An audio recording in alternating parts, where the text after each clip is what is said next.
our benefit. These things we ask in Jesus' name. Amen. I pledge allegiance to the flag of the United States of America and to the republic for which it stands, one nation, under God, indivisible, with liberty and justice for all.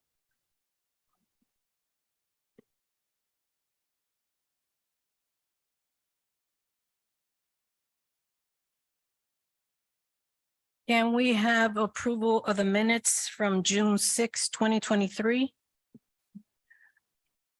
I move that we approve the minutes for June 6, 2023. Claudia seconds it. Madam, Okay, Madam, roll call. Board Member Hibbert Smith, Yes. Board Member Dominguez, Yes.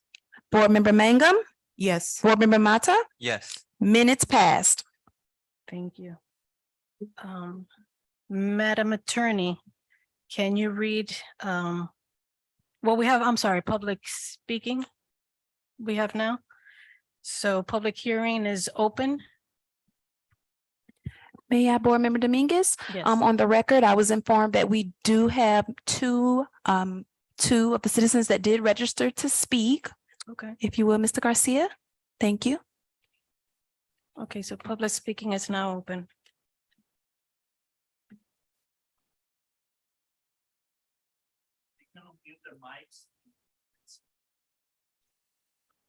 Hi, whoever is logged in on, can you please unmute your mic so you can speak? My name is Jason Selesky of Opa Property Management. So we have Jason Selensky. Do we need to join by audio? And we have Belle DeBach from Opa Property Management. And Bill DeBatch. Yes, I think he needs to join audio. I am joined. Okay, there he is. Okay, And we have Belle DeBach from Opa can you Property. give your name and address for the record?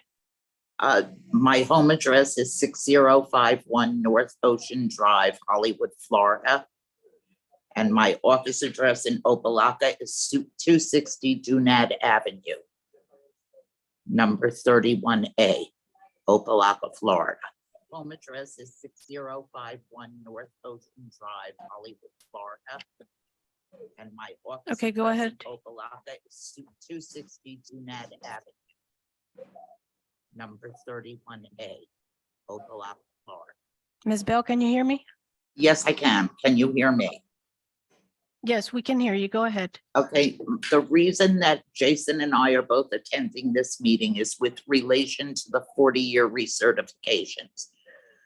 This is the third time we've had to do a 40-year recertification.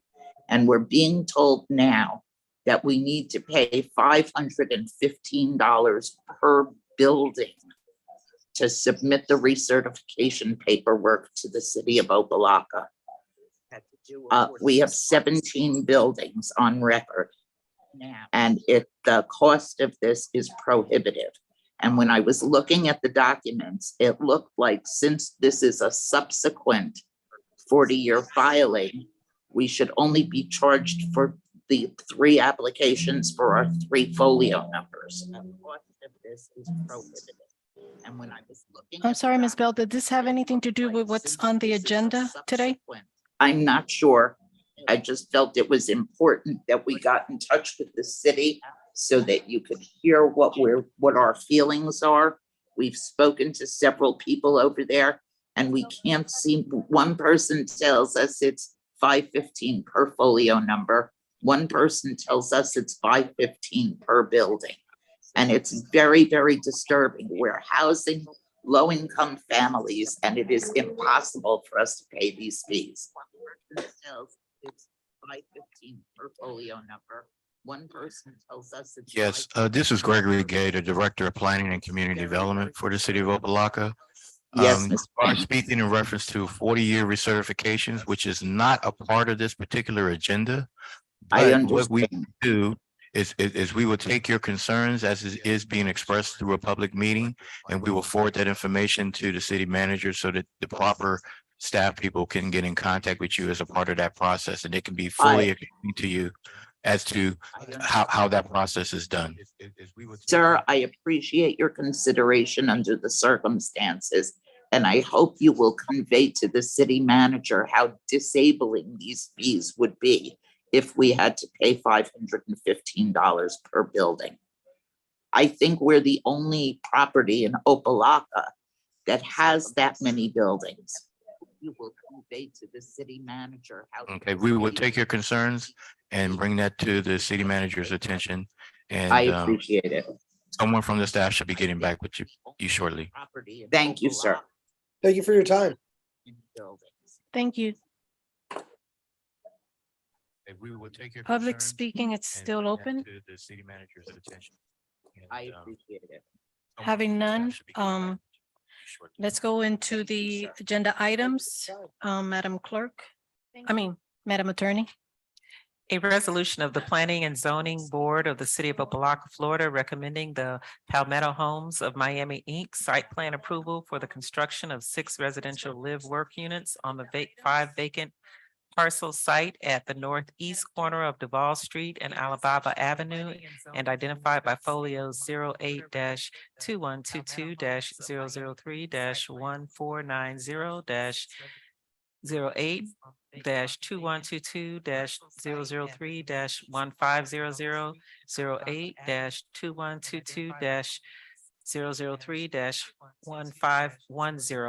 08-2122-003-1520, 08-2122-003-1530 in the R1 zoning district and within the Magnolia North mixed use overlay district, providing for an effective date. 1520, 08-2122-003-1530 in the R1. I need someone to move it. Mixed use overlay district, providing for an effective date. Do we have a presentation on that? Yes, we will be having a presentation from Mr. Gerald Lee in regards to this particular property. We do have the owners of the property that are here as well. So if they would like to speak and present their item as well, Mr. Aria Lundy of Palmetto Homes is here. So Mr. Lundy, if you would like to present your project property, or if not, we can have Mr. Lee provide that information regarding staff's recommendation on the project. Their item as well. Mr. Aria Lundy of Palmetto Homes is here. So Mr. Lundy, if you would like to Good present your afternoon, project. 14911 Duval Street, Opa-locka. What we're getting ready to build 7 townhomes, which is 1900 square feet. They live work on Alabama. And we're doing a phase 2, but the live work part of it, where they can have their small businesses actually inside the building. The single, it would be single family residents. I'm sorry, Mr. Lundy, did you say 7 or is this for 6 I'm residential? sorry, 6 of them. Okay. And what's the total of parking that you're gonna have available for this project? I don't have an idea which they're there, because we had to go through the zoning department in order to get the permission to be able to do. That's why we're here now, because we had to make sure that we have the front and the back parking, which we had to do for the zoning department. So is this like a townhouse or is this It's Just- a townhouse up and down. So It's it's- garages. Now we're using the garages and live work so that they can be able to have their office set up inside there legitimately. Live work. These are things we have up north we're bringing here now so that the residents can be able to have this type of stuff. Garages now we're using. so you have 5 parcels with, you're gonna pick 6 residential 2-story. legitimate Okay. live work. Now I noticed that the parking, It's in the front. drawing says 15. However, when I looked at the documents that were submitted, it intends for 18, but the drawing only has 15. Where's the three, where is gonna be? Well, you at? have back, Drawing says and you 15. have However, front. when I looked at So the the way we set up, we have the front for parking and the back for parking. documents So where the building is sitting, you can park both places. Intents for 18, but the drawing only has 15. Where's the? So in other words, you'd have access Back, from the street in the back, in the rear, yeah, and then you'll have access obviously to the front of front, the building. yes, yes. Both places. And how many are in the street? Not in the street, they're on the property, because we can't park in the street, so everything is in the front. I don't know how much of them on the parking, I don't know, I'm not familiar with it now, how much there, but we had to go through it with Mr. Lee. In order to be able to make it make sense for the area and also for the zoning requirement. Yeah, because I see in the side of the Duval Street, I see two cars parked, and then I see in Alabama, I see 1, 2, 3, 4, 5, 6. And then inside the apartment, or I see 1, 2, 3, 4, 5, 6, 7. So that was my question. So you have, there's going to be parking In the front, in the front yes, ma'am. In the front, and in the back. yes, ma'am. And also, but you have also in Duval Street, there's two parking there. So that's not part of, that's not on the street. No, we're not on the street. Question, so you have. There's gonna be. Okay. Parking In the front, in front. yes, ma'am. That's all the questions I had. Does anybody else have any questions? And also, but you have also Duval Street, there's two parking there, so that's not part of, that's not on the street. No, I don't not know. on the street. So you have staff that's going to introduce. At this it? time, we'll have Mr. Lee come up and make staff's presentation. Okay. Thank you, Mr. Lundy.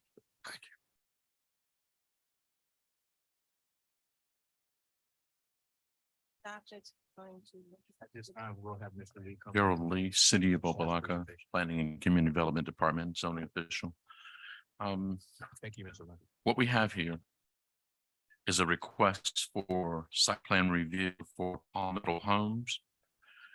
This particular developer has done work in this area of Magnolia North on Washington Street in particular. There's some great two-story residences that he has already completed and that are occupied.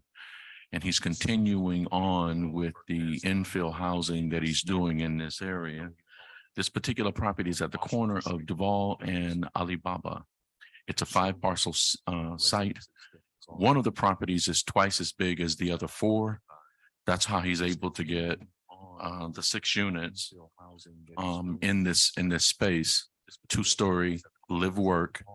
And instead of a garage, that's going to be an office space for the business that is going to be the work part of the living quarters of each individual unit. As far as the parking is concerned, well, before I get there, the property's zoned single family and is within the Magnolia North district. The site plan complies with the current requirements for development of this sort.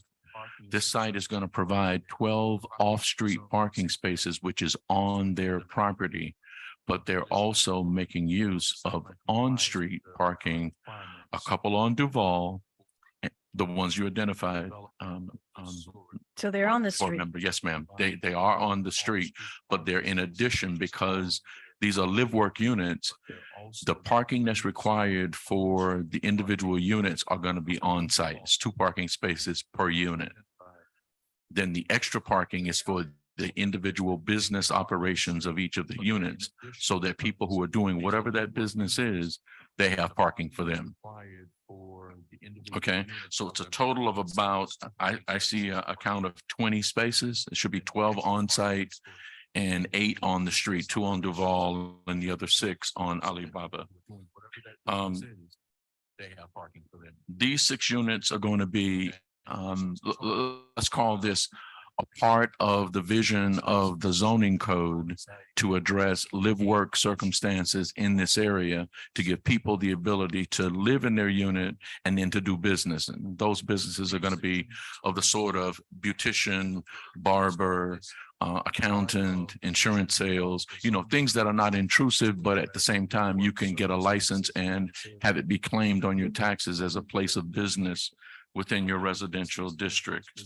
So this is going to be nice. This property's been vacant for a very long time. And so the development of this property adds to the catalyst that we're expecting in the area of development that's going to bring about change in this area and bring more people to the city of Opa-locka who will, once they get in their units, look around and say, where is this? Is this in Opa-locka?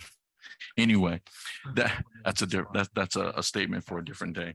But this property is, if you look at the drawings that are within the staff report, the property is identified easily, and it's where I've already claimed it is.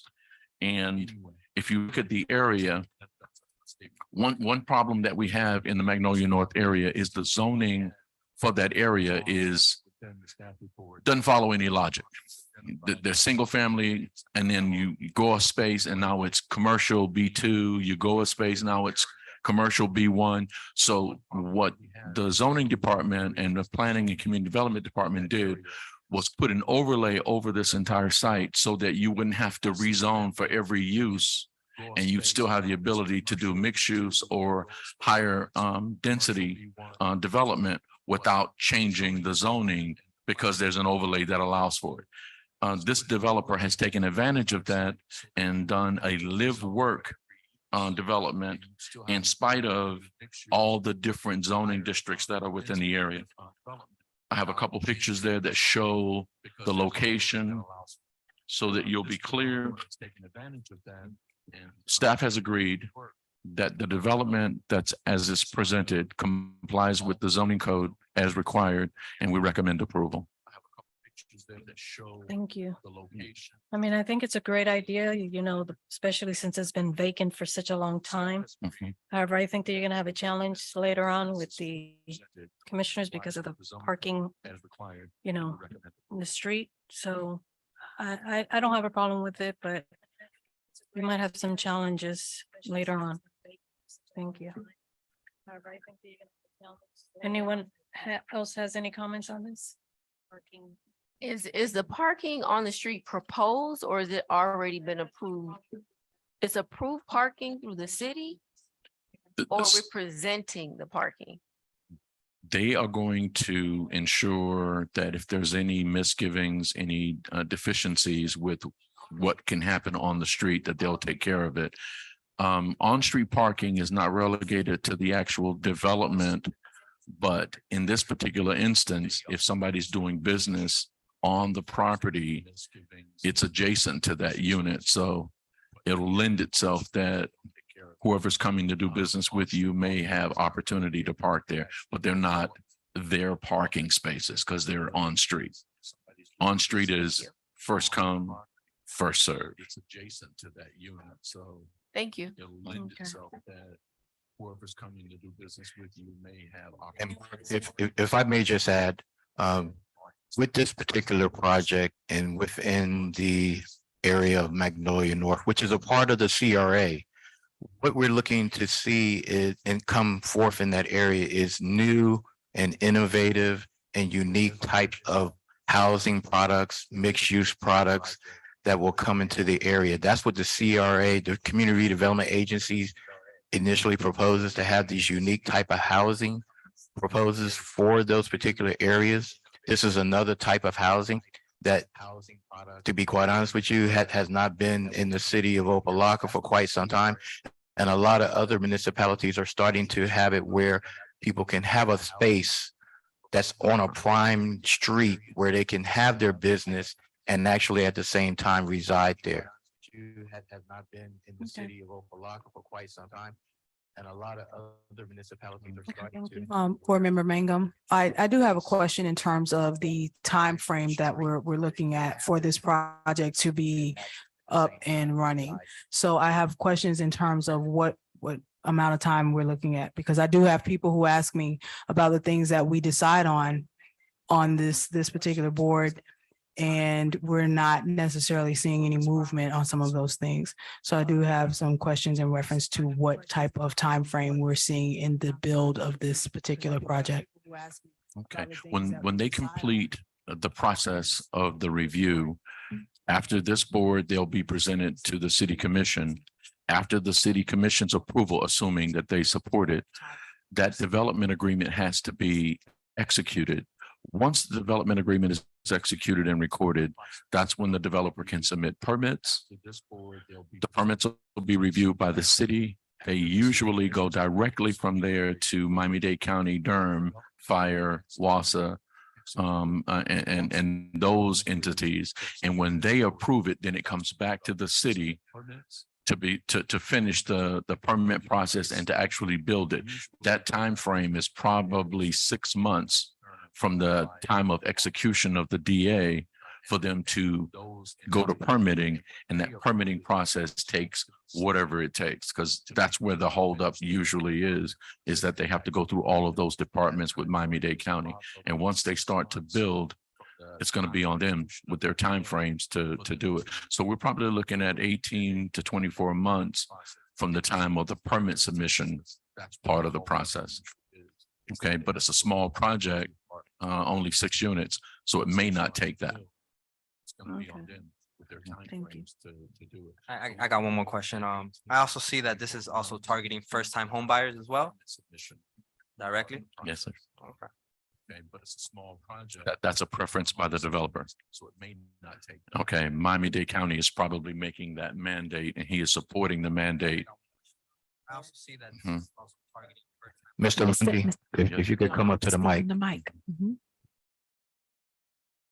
That's a preference by the developer. Miami-Dade County has given me the land, so based on the land, I have certain restrictions and certain things that you have to go by. Supporting the mandate. It's an infield land to do first-time home buyer homes. Mr. Lundy, if you could come up to the mic. Thank you.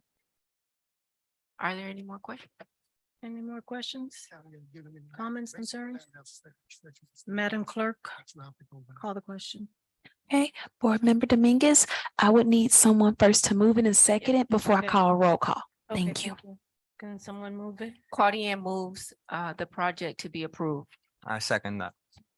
Okay, thank Okay. you. All right. Board Member Hibbert Smith, Yes. Board Member Dominguez, Yes. Board Member Mangum, Yes. Board Member Mata, Yes. item passed. Thank you. Thank you all very much. Thank you. Board Member Hibbert Smith. Okay, Board next Member Dominguez. item, Madam Attorney. Board Member Mata. A resolution of the Planning and Zoning Board of the City of Opa-locka, Florida, recommending the Palmetto Homes of Miami, Inc. Development Agreement approval for the construction of 6 residential live work units on the 5 vacant parcel site at the northeast corner of Duval Street and Alabama Avenue, and identified by folios 08-2122-003-1490, 08-2122-003-1500,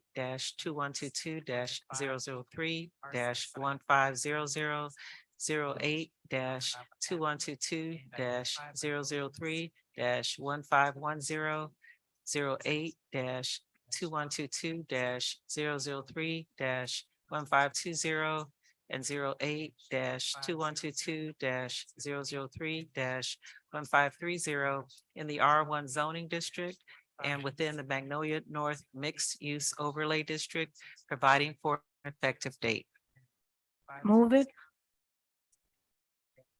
If anybody has any comments, do we have to, I move to approve item number 2. I second that.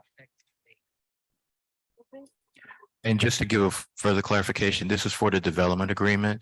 The correct. development agreement is associated with timelines and benchmarks that the developer is required to meet as it relates to the timeline of the development, and also opportunities for hiring and training of individuals that reside within the city of Opa-locka. He has had a great amount of experience in working that into his work plan. And we've seen that as a result of some of the previous projects. So we will pretty much be assured that he will continue to go through that particular process.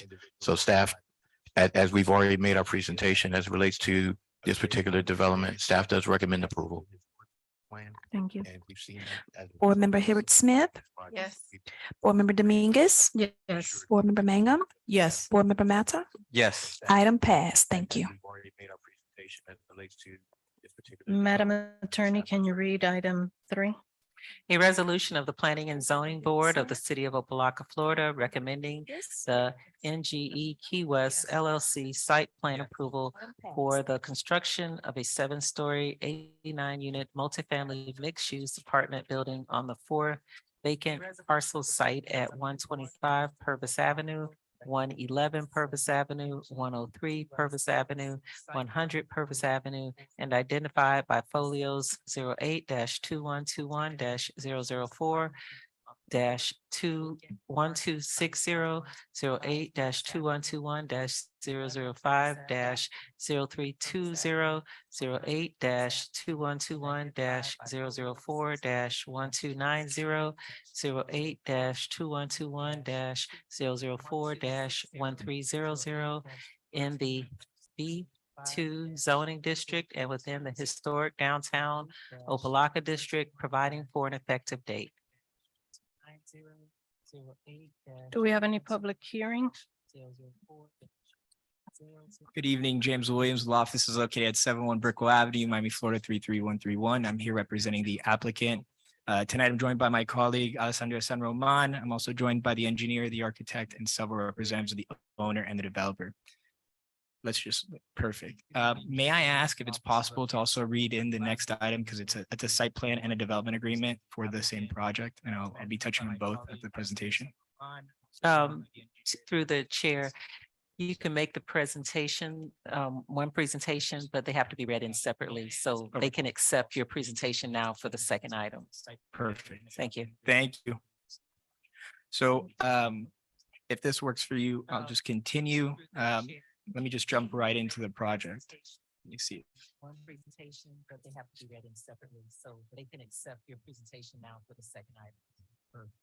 So the property is located on the northwest corner of the intersection of Purvis Avenue and Shahrazad Boulevard.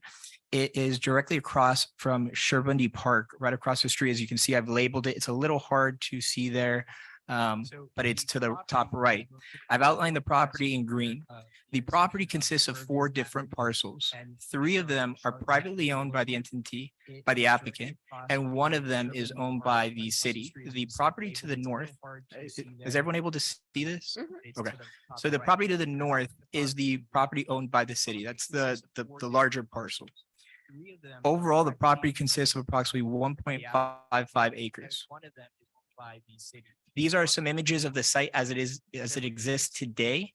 As you can see, the property sits vacant, has remained vacant, and it's a large portion of an area that's really intended for an activity use. So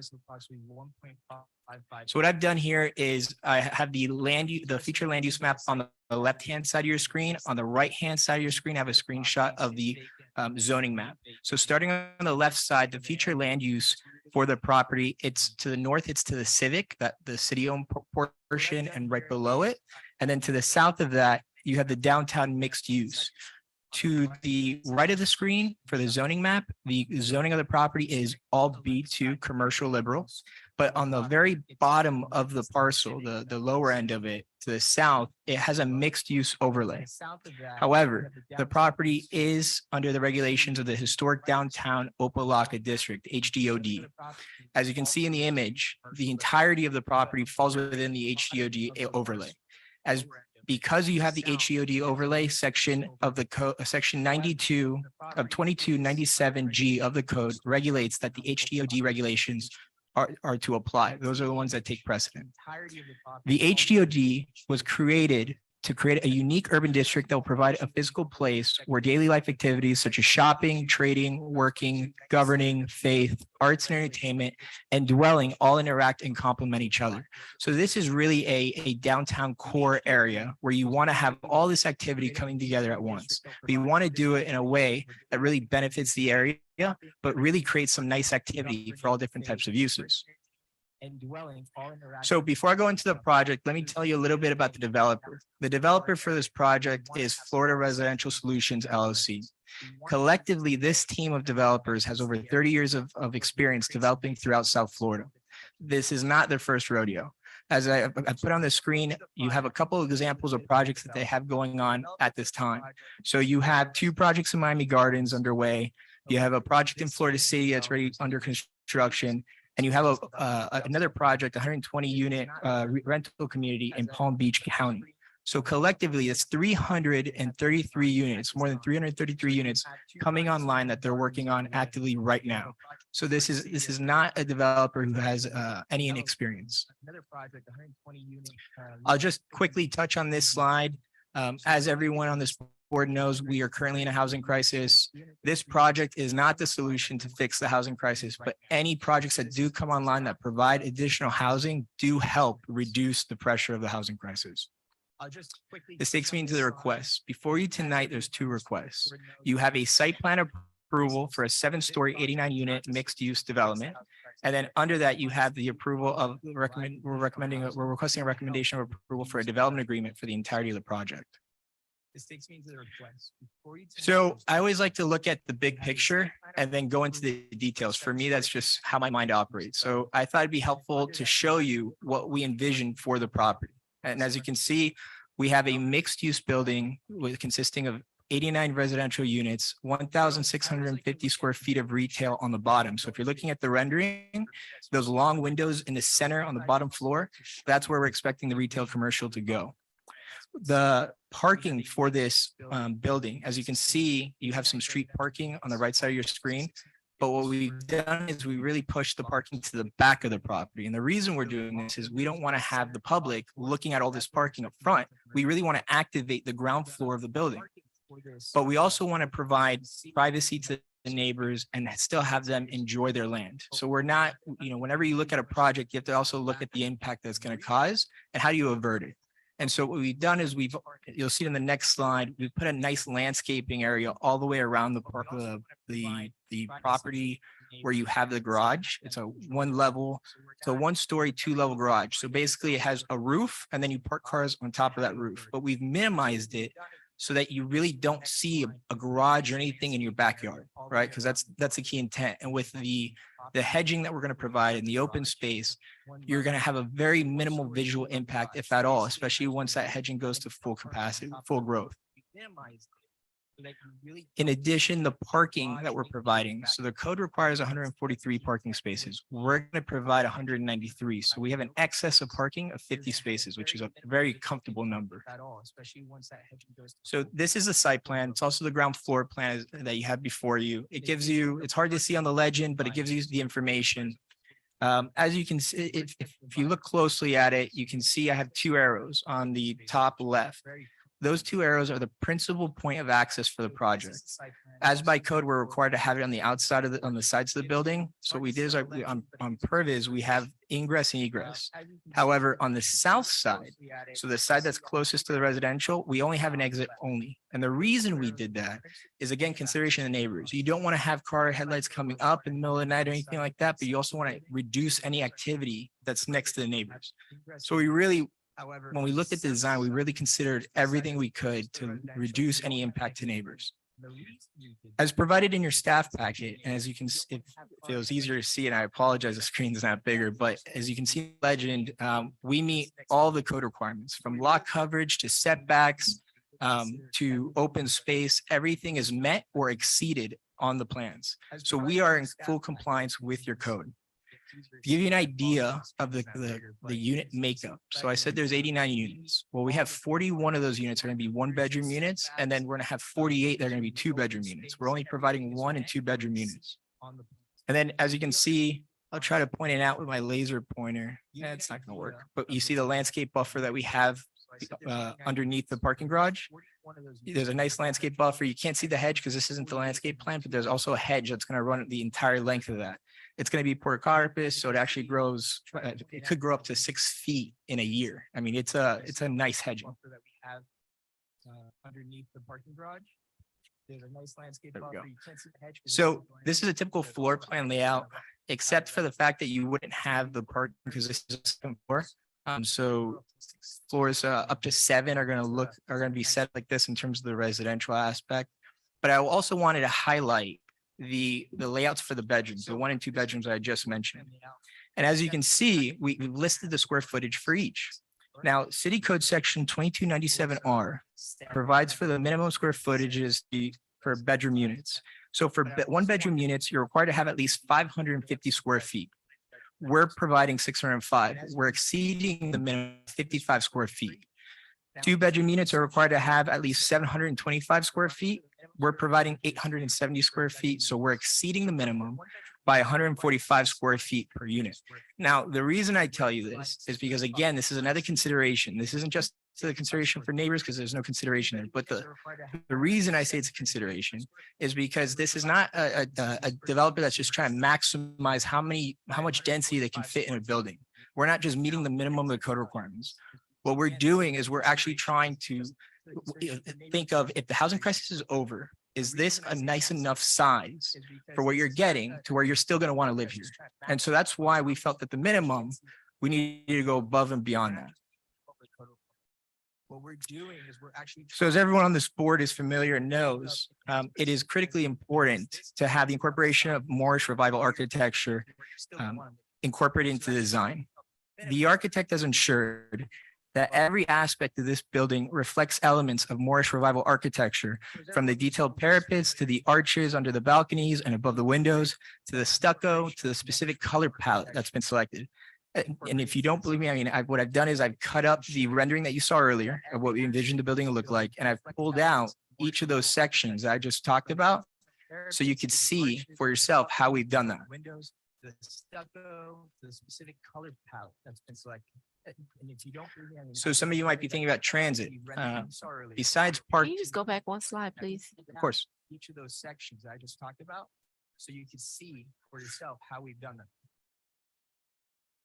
Okay, thank you. No problem.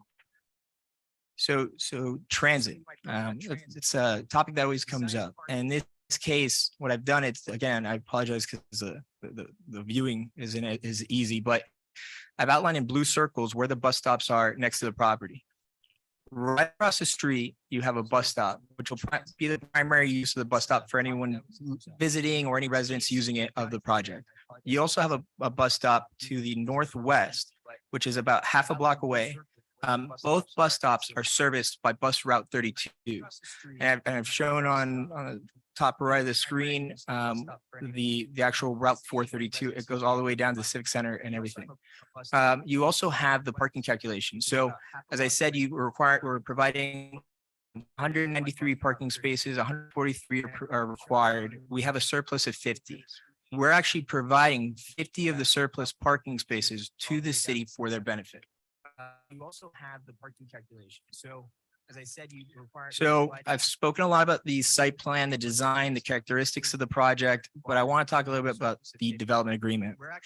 Now, a development agreement, as you know, it ties you to the approved plans that are approved at the city commission. So it memorializes it. It's recorded in Miami-Dade official records. We are committing to that project.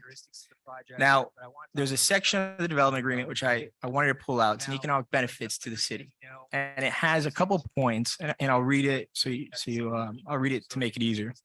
So the first point is the developer will cooperate with the city on any city-initiated efforts with area economic development and educational organizations. This is to expand vocational and technical training programs for residents within the city. This is through December 31st, 2024. The next point is recruit and employ qualified applicants who are city residents through the assistance of Career Source South Florida office in cooperation with the city, and encourage all contractors retained to develop the project to do the same according to these 2 points. The first point is prepare and provide the city with an outreach plan that outlines the owner's anticipated commercially reasonable efforts to provide construction related and permanent jobs to Opa-locka residents. The second one is host or require its general contractors to host a local job fair and provide a list of construction job openings to the city so that the city can put it on their website. So not only do we have a positive impact through the project through housing, which is direly needed right now, but you also have a direct economic impact besides taxes. You have economic benefits to city residents directly in terms of jobs, education, and things of that nature, which you typically don't see in a lot of developments and a lot of municipalities I work with. But you also have a direct. So with that, as you've seen in your staff packet, we respectfully request your recommendation of approval here tonight which is the same recommendation that staff has made for the site plan, the development agreement. Again, this project is in complete compliance with the code. It meets or exceeds all the requirements. Myself and the entire team here answer any questions you may have. With that, I'll hand it over to Mr. Lee, who I believe wanted to give his portion of the presentation. Thank you. Thank you. With the code, it meets or exceeds all the requirements. Myself and the entire team here answer any questions you may have. With that, I'll hand it over to Mr. Lee, who I believe wanted to give his portion of the presentation. Thank you. Thank you, Attorney Williams. Gerald Lee, City of Opa-locka, Planning and Community Development Department, zoning official. This project is another good project. This project is a good project because the city has adopted legislation for the development of the downtown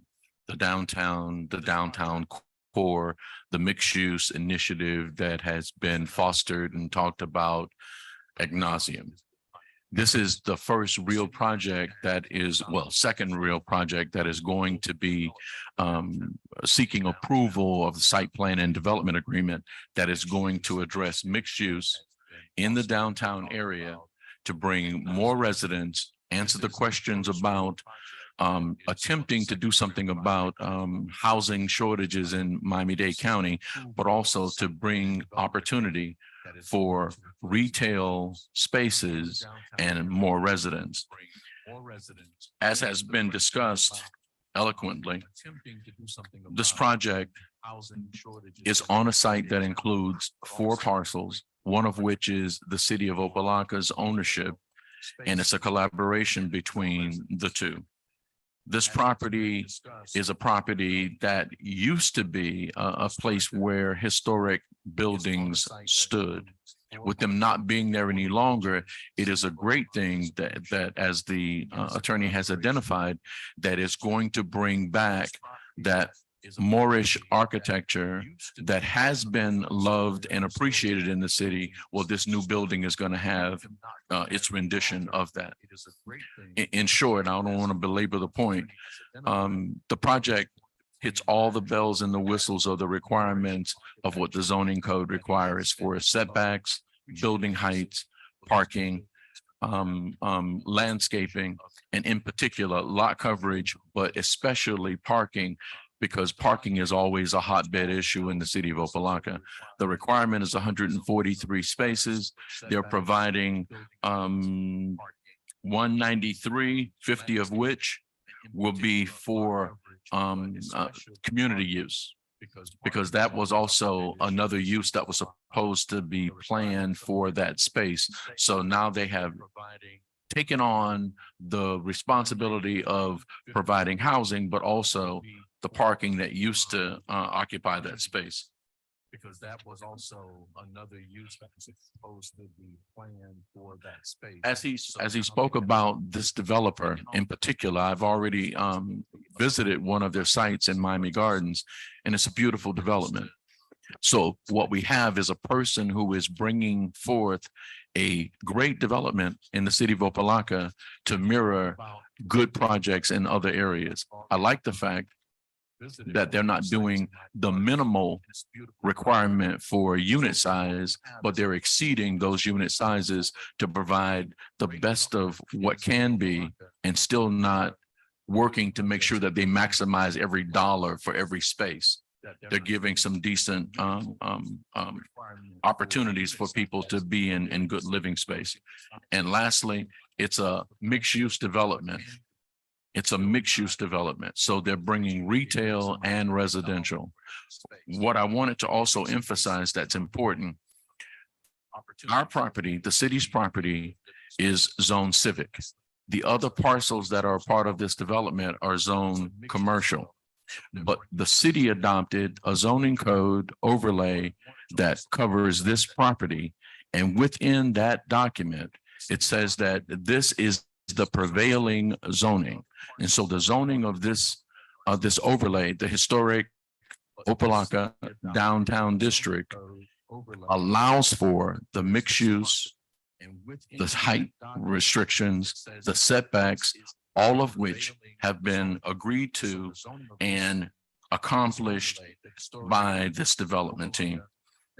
I like the fact that even though they meet the parking requirements, he bothered to identify that there are transit contact points very close to this development to provide an additional means for this project to be amenable both by car or by bus. Of course, everybody can use Uber and Lyft and so on and so forth. Okay, with that being said,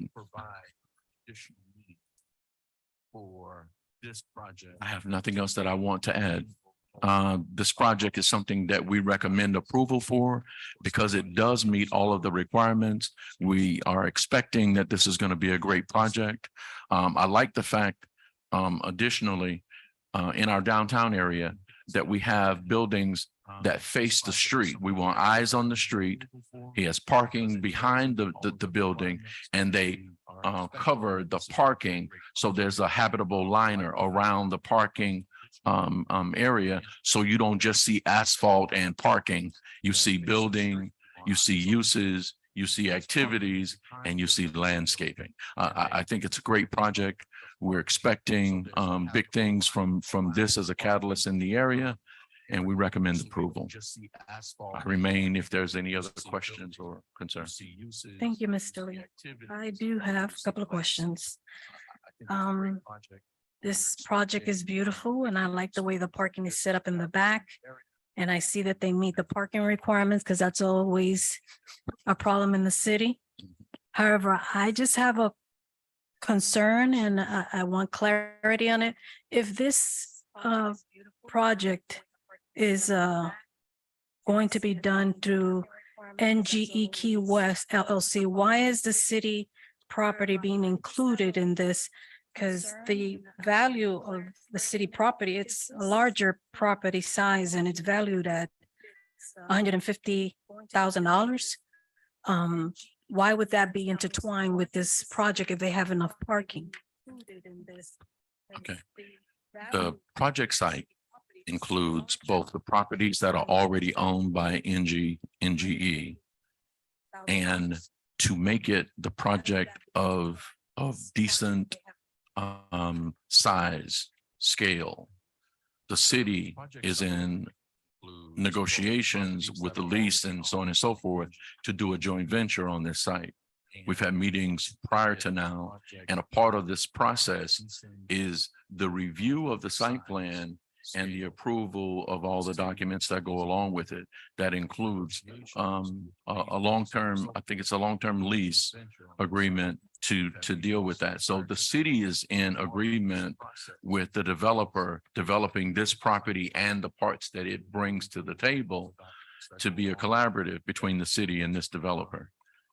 Going forward in the city of Opa-locka, this is going to be something that will be repeated because there are properties that the city has, and there will be developers who will come in and will develop what the city is interested in seeing on those property sites.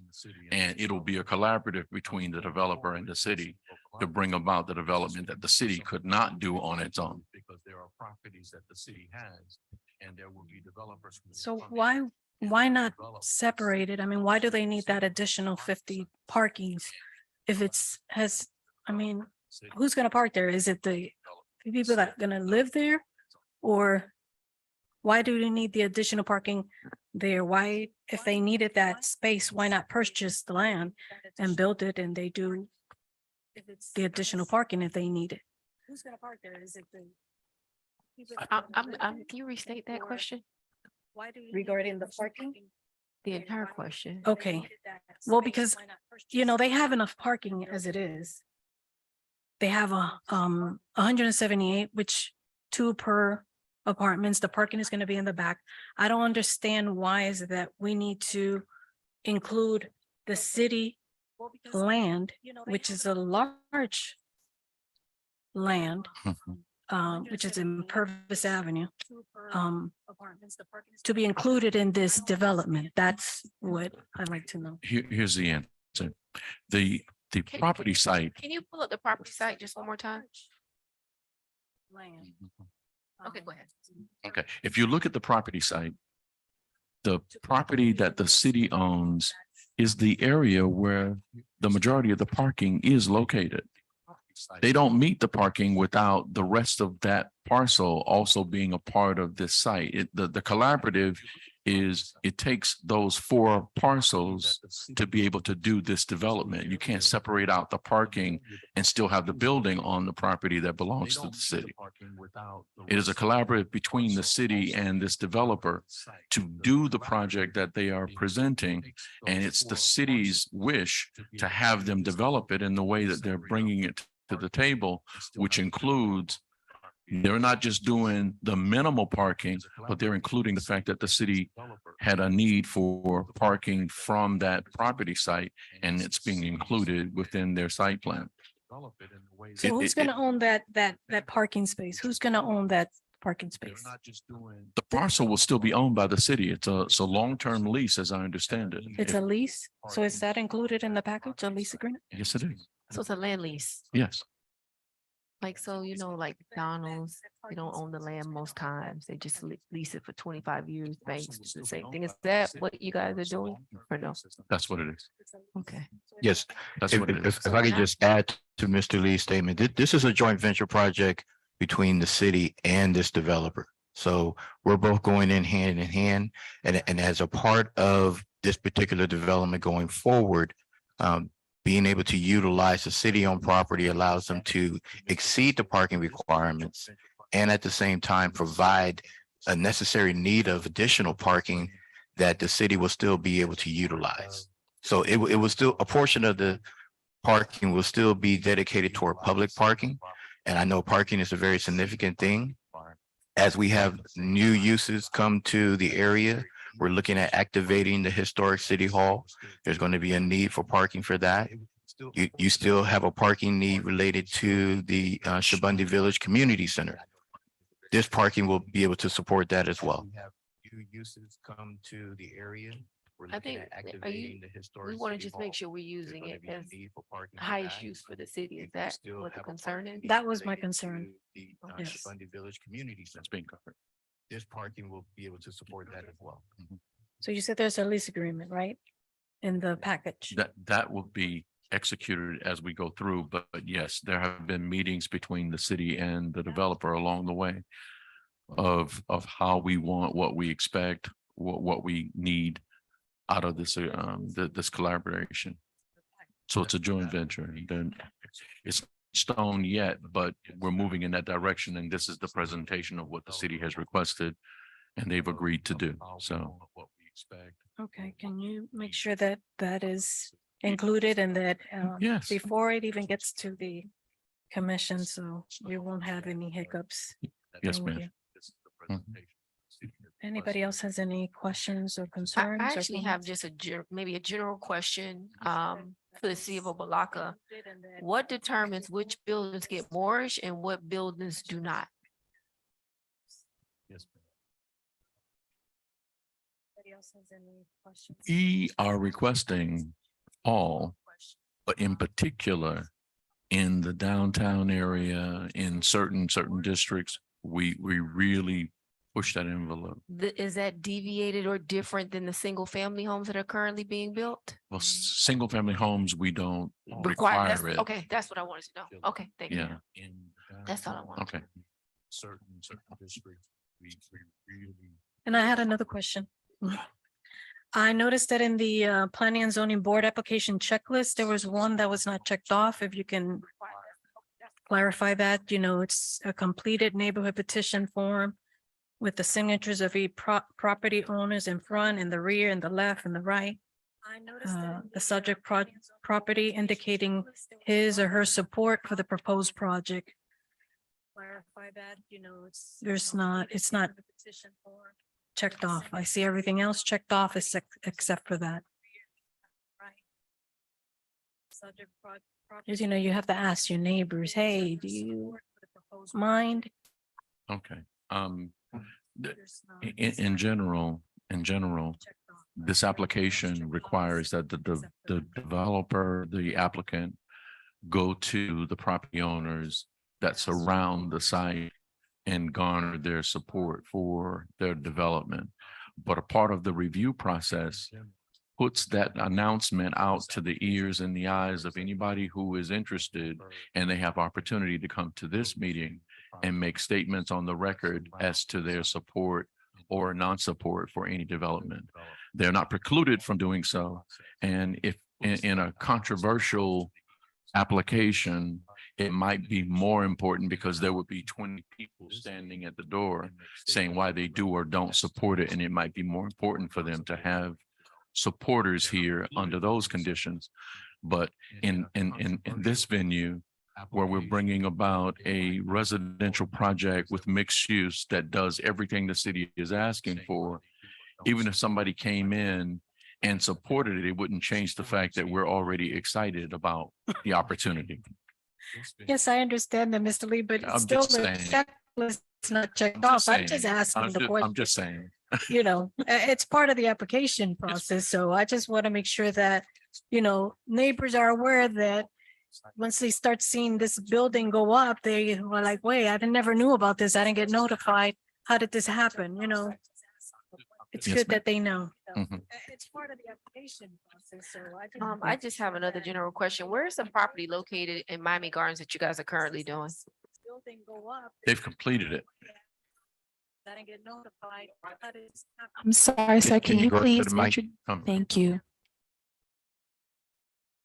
Yes, the property. that we Identify have- yourself. My name is Bernie Gopal. I'm with Florida Residential Solutions, 1930 Harrison Street, Hollywood, Florida. The development, it's already been completed for 2.5 years. It's located at 3400 Northwest 191st Street. Oh, okay. We're just west of the stadium. And we have other property right next to it that was just recently, that's right now going through the approval process for another townhouse community as well. And it's all rental community, enhancing what's, needed in the community altogether. All right, thank you. I have more questions. That was actually gonna be one of my questions. These are gonna all be rentals. These are not gonna be owned. Just recently, that's right now going through the approval process for another townhouse community as well. Correct. It's all rental. James Williams again with On Night, 71 Brook Avenue. Correct. They're gonna be, they're all gonna be rental. It's gonna be a rental community market break. Now, do we have any, being Opa-locka, the income restrictions that we have here, is there gonna be anything dedicated to low income? As of right now, since we're working with the city and we're handling the fees, we're doing a market rate to make it sustainable for the project. So in other words, no, not low income. No, there's not gonna be low income right at this time. That's what I thought. As of right now, since we're working with the city. All right. And board, if I could just place it on the record at this time. The lease agreement between the city and this particular entity is still being developed. It erroneously, it was not included as a part of your package. It should have been. So that aspect is not included at this particular point in time. But as that item begins to come to bear, we will be bringing that forth. Still being developed. And I just want to supplement that comment that the city attorney's office has not seen that agreement at any point. Not included Okay. at this particular point in time. I'm sorry, which agreement? We've not seen the lease. To bear, we will be bringing. So it to the extent that it's being developed or has been given to the city or whatever state it's in, we have not seen it. So at this time, the way it works is we submit a letter of intent, which is something we've already done. The city, it's been sent to the city's office and the city managers, I believe. It's been submitted. After the intent's submitted, we then have to work on the actual agreement. What we have had is meetings with the city where we've essentially discussed how they want to see the project, which is how we've gotten here. Once the formulation of that agreement happens, it does have to be approved by the city commission. Once it's approved, then we come forward with everything else and we can then get the approvals. But there's a systematic system in place that we have to follow. But everything is being followed to the T. Once the formulation of that agreement happens, it does have to be approved by the city. Board Member Mangum, I just wanted to kind of go on record as having concerns about the fact that there is not a consideration at this time in terms of low affordable income housing. You know, part of the problem, I'm ecstatic about addressing the housing shortage, but part of the problem with that shortage is that people cannot afford to live somewhere. So I think that is something that really needs to be looked at and addressed. I am a teacher in my superhero job, and half of the places that are going up in the community, I cannot afford to live in. And I think that's very discouraging to people who might want to move to the area and flourish and actually have a good, decent life. Through the chair. Places that are going up in the community. Darvin Williams, City Manager, speaking to the board. I think it's interesting. I share your concerns, which is why I wrote the Affordable Housing Initiative, for which we've proffered about $300 million projects such as this one to move forward in the city of Opa-locka. I think it's important to know the background here. Our market rates here in the city of Opa-locka are very comparable to the affordable housing rates. So for example, 60% of AMI for a one bedroom is going to come out to approximately $1,200 per month. We're actually getting anywhere from $900 to $1,500 for a one bedroom right here in the city of Opa-locka. So usually the decision from my office on the percentage of affordable housing is what type of, what's the capital stack look like, what's the funding source, and what's the time frame. So I think that's important information. Wherever necessary, we do put in the requirements for affordable housing, but at this time, at least with our market rates, the rates are going to be comparable, which will require teachers such as yourself, which is accessible for teachers such as yourself. Or should I say superheroes? Thank you. What are those market rents? Whenever necessary, we do put in the requirement. As I stated, for a one bedroom, it's approximately $900 to $1,500 for a one bedroom. And for 60% of AMI or affordable housing standards is about $1,100. What determines if you're gonna be the 900 side of a one bedroom or the 1,500 side of a one bedroom? It's a market rate process, so the market would determine that. That's not something, if it's not an affordable housing project, it's not a set rate. And that poses a good question. So Will there be dedicated space for affordable housing? Well, I can tell you from what I was just told that 20% will be between the 80 and 120% AMI. If you look at the county, they actually provide incentives. It's under workforce housing. So if you're under 120% AMI, the developer, this is from Miami-Dade County, the developer actually gets exempt from their impact fees, from a lot of impact fees. So we're going to have 20% between that 80 to 120%. That would naturally give us the exemption if this was Miami-Dade County for those impact fees. can you give us the amount of what would it cost for a one bedroom, two bedroom? Do you? It really depends in terms of the timing of when the project comes online. As you've seen, this market is extremely volatile. And so I think that's the point that we're trying to make, that as time goes on, development happens, things happen, and the rents are just increasing through the roof. Yeah. And so I think what you're trying, well, I think what you're asking, maybe I want to ask the same question, is what that 20%. Yep. Is there a range? a monetary range, I mean, it depends. So that AMI, it's their annual median income, that will be set by Miami-Dade County, by the housing department, the housing authority. Do we know what it is now? 80% on a one, let me see, I actually have, I can tell you this, the rates, I don't think I have the rental broken down. 1 second, let me get to it. 80% on a one, let me see, I can tell you this, the rates, I don't think I have the rental broken down. There we go. The area median income, Miami-Dade County, this is 2023 numbers. So as you can see, family size on the left-hand side, and then you have the 80% of the AMI all the way to the right. So it's hard to see that number for the first family, but I believe it. Numbers. So as you can see, family size on the left-hand side, 66, and then you have the 80% of the AMI, 66,000 for two family, and that's as of 2023. This gets updated every year. So 20% of those units will be between the 180 and 120, which is considered workforce housing. So you do have this protection to a degree in terms of making sure that 20% always that, then the 80% will be market rate. So we have to stay competitive with the market in Opa-locka. So you're never going to have a huge gap of these are going to be $8 apartments and then everything else is 2,000. Just you don't have that disparity. So 80% will just be market and then you'll have 20% from 80% to 120. So we have to stay competitive with the market in Opa-locka. So you're never going to have a huge gap of. Board Member Mata, you're in real estate. What is the average for an apartment, 1 bedroom, 2 bedrooms here in Miami-Dade County? If you can give us. I mean, to be completely honest, it would really depend on how long this would take to come into fruition. If this takes 2 years, in 2 years, the numbers could drastically go up. And then or it can go down, it's true. So, I understand what he's saying, where he has to kind of wait until that time to actually know more or less what it's gonna be at. Because you can't predict where it's gonna be in 2 years from now. But I would say that there's not 1 bedroom anywhere for 1,500 anywhere around here.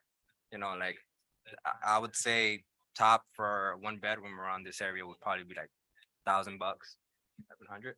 Here in Opa-locka? Yeah, it's actually getting pretty expensive here. Oh, you mean for a For 1 bedroom? now, like where we at now, like to go up that high. I haven't seen it personally. Here in Opa-locka? You seen a one bedroom apartment for 1,000 or for big? For one bedroom, correct. Or studio, more or less, because here you don't have much 1 bedrooms here to begin with. Right. Well, and I like to add, adding to the housing supply is going to help alleviate some of the pressure that we're experiencing directly in Opa-locka. So the fact that there's not a lot of 1 bedrooms right now, adding 41 1 bedrooms will certainly help. And then the 48 2 bedrooms.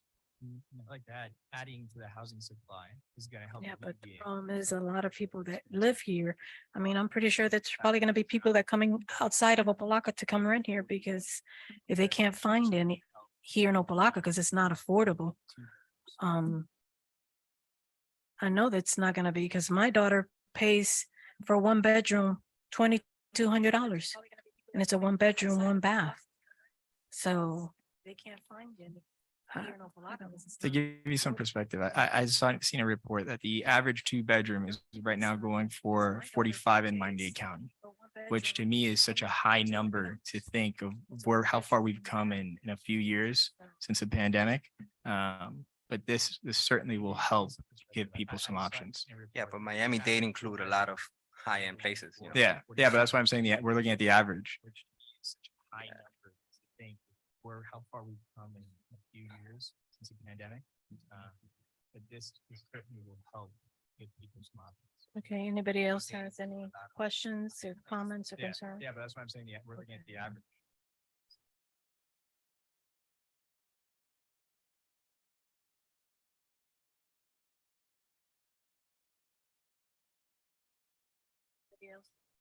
Just give us a minute there. No worries, no worries. Take your time. So just to answer your question really quickly, of 22 properties I just pulled up, a 1-1 is going for 1,400. The next unfurnished is a 3-2 going for 2,200.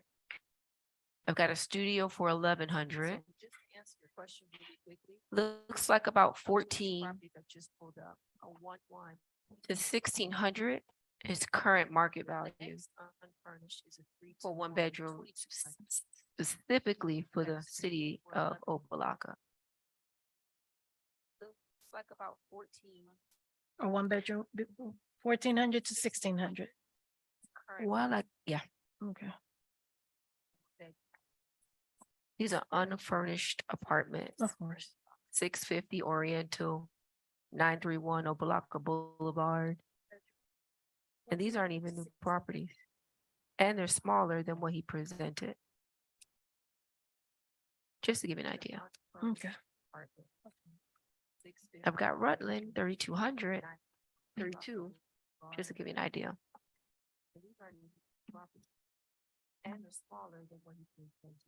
Okay, I don't have any more questions. Y'all have any more questions? no. I move to approve the project. Okay, for the site plan. Okay, moved by Correct. Board Member Hibbert Smith and second. For item, yeah, site Did- plan. I second that. Okay, Board Member Mata second.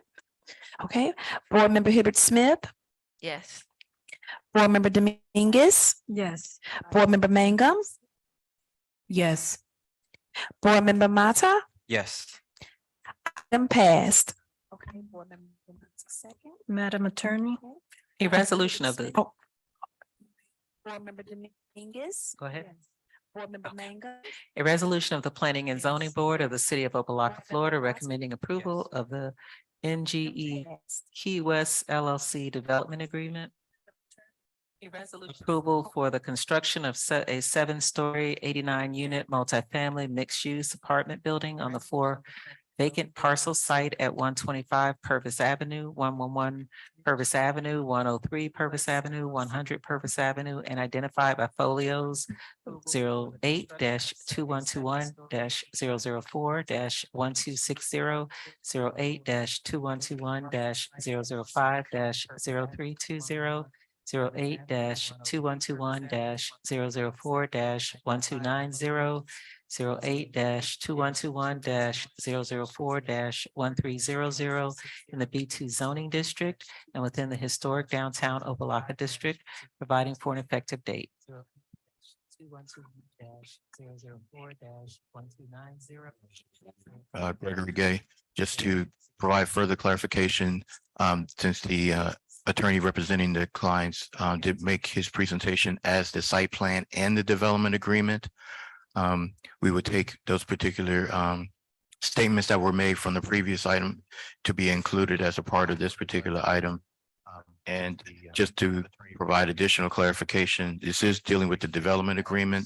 And as you know, the development agreement is really the instrument that provides for the city to analyze the timeline for development, which can average anywhere from 16 months to possibly a year, two and a half years. So that is expressed within this particular document itself. And it does recommend an opportunity for some type of hiring process to focus on the local community, to give residents and people that reside within the city of Opa-locka an opportunity to be a part of the development process due to construction. And hopefully, as we have businesses come online, those businesses can also hire people that are located within the community. Mr. Lee may have a few more points that needs to be presented. Other than that, staff does recommend approval for the development agreement as well. Businesses come online, those businesses can also hire people that are located within the community. Gerald Lee, Planning and Zoning, zoning official. The only point I would add is that the benefit of the development is the economic development of the city, and that is to give jobs to residents of the city and to provide training to bring people from the place that they may have started at to have a better opportunity based on the cooperation of the developer and the contractors of the development. Staff is recommending approval. We're expecting for this to come online, and we thank you for your appreciation of this. To have a better opportunity based on the cooperation of the developer. comments, questions or concerns? Staff is recommending. I move to approve the item. This to come online. I'll second that. Okay, Board Member Hibbert Smith, Yes. Board Member Dominguez, Yes. Board Member Mangum, Yes. Board Member Mata, Yes. item passed. If I may, I just want to thank everyone for the time and consideration on behalf of the development team and myself. We really appreciate it. And thank you for all your comments. Thank you. Have a good night.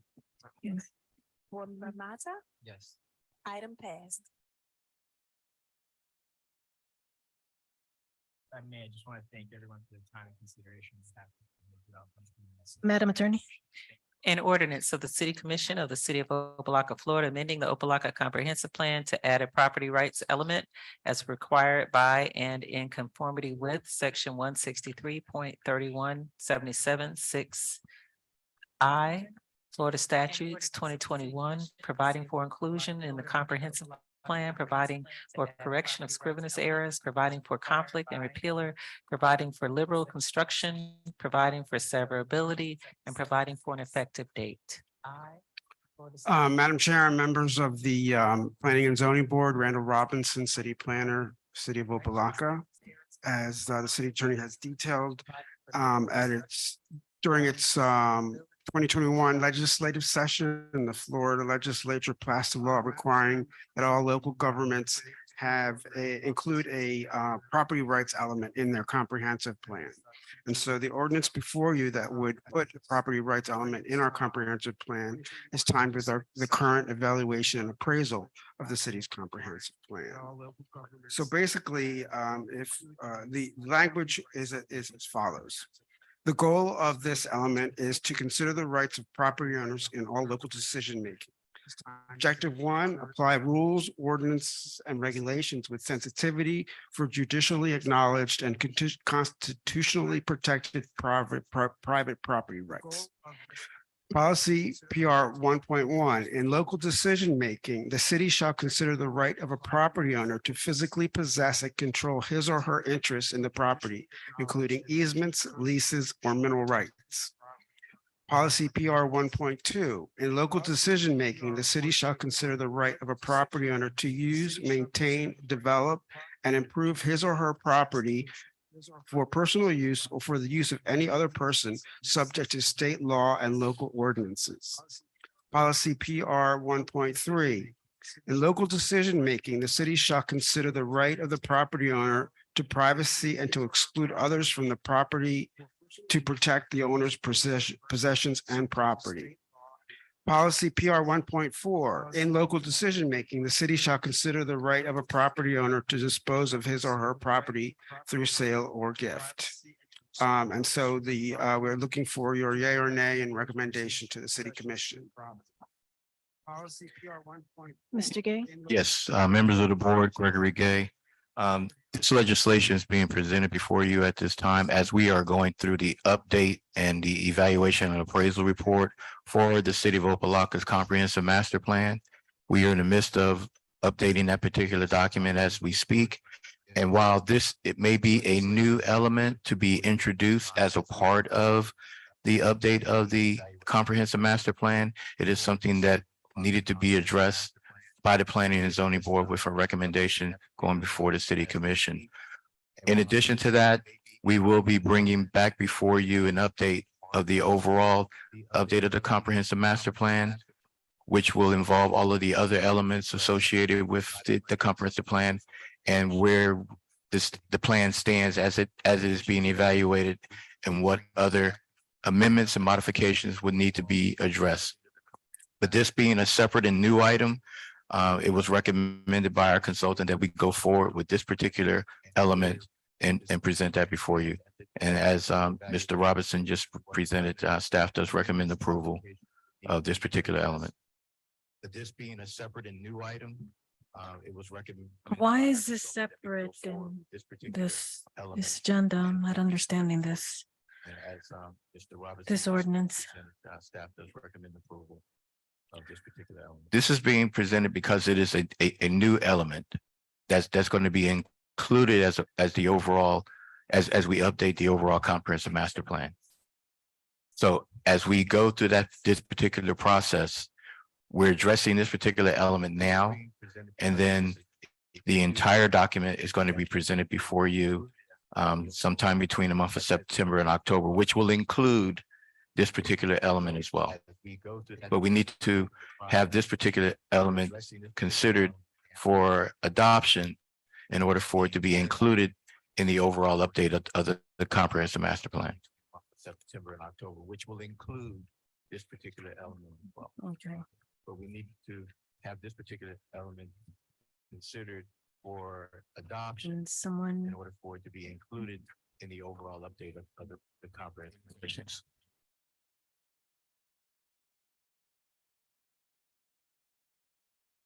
call the vote? Anybody? Claudia approves the item. Second. Board Member Hibbert Smith, Yes. Board Member Dominguez, Yes. Board Member Mangum, Yes. Board Member Mata, Yes. item passed. Thank you. I don't think we have anything else. Board Member Dominguez. I just wanted to thank everyone here present. I also noticed that today the interim city manager, Mr. Darvin Williams, is here for the first time. I've never seen him. I just wanted to know if he had anything to say or if he had any comments or concerns. We do have He wants us to be one aware. more thing that we want to bring to your attention. It is bittersweet that we informed you that But can I finish my question? I asked that I wanted to introduce this interim city manager and if he had any comments and concerns for the board, because I've never seen him here. Anything in particular he wanted to comment on or tell the board? Thank you, Board Chair. It is a great opportunity to be here, and I look forward to coming physically in presence, being physically present at every opportunity that I have. I try to support all of the boards of the city as much as possible. As you know, there are numerous ones with my attendance. This one I'm particularly fond of because of the work that you do on the behalf of growing the city. As many of you may be aware, our city growth has stagnated at about 16,000 residents, and it's fluctuated for the last few years between 16,100 and 16,400. The work that you're doing, we are very aggressively support so that we can grow our city, which increases our tax base, which increases our revenue, which gives the viability to the city and allows us to offer our residents more and better services. So I am happy to be here. Look forward to attending more frequently, and thank each and every one of you for the work that you do for the city of Opa-locka. Thank you, sir. Now, Mr. Gate, I'm sorry, go ahead. Allows us to offer our residents more and better services. So it's bittersweet that we announced that we'll be losing one of our staff members. Constanta Hall has been a stalwart participant in all of the things relating to the Planning and Zoning Board as well as the Historic Preservation Board. She's been with the city of Opa-locka for about 10 years now. And it's bittersweet that we announced that she has tendered her resignation to move on and do bigger and better things on a professional level as well as on a personal level. So the one thing that we felt not robbery is to at least present her with a small token of our appreciation and saying thank you for the great things that you have done as it relates to the city of Opa-locka, the Planning and Zoning Board, the Historic Preservation Board, and the Planning and Community Development Department. So we thank you for all of the things that you have done and wish you Godspeed in your future endeavors. Congratulations. Sorry to see you go. And Thank you. Planning and I appreciate it. So we thank you for all of the things that you have. Oh, who's gonna be calling us next? Board Member Hibbert, can you get here? Congratulations. Congratulations on anything and everything that you have moving ahead of you into your greatness. It's been a pleasure being here with you, always on top of it, always giving the reminder calls, just never really slacking up. And so I just want to say thank you for all of your service, for all of your work, and I wish great things ahead of you. Thank you all. I really appreciate it. Thank you. Thank you. Board member Hibbert is not eating that cake. It looked real good. Well, we Congratulations. don't have anything else. This meeting is adjourned. And we've. What? Oh. Can I have a vote on to adjourn? We don't have anything else. This meeting is adjourned. Thank you. This meeting is adjourned. Thank you. And thank you, Ms. Dominguez, for chairing the meeting. Thank you very much.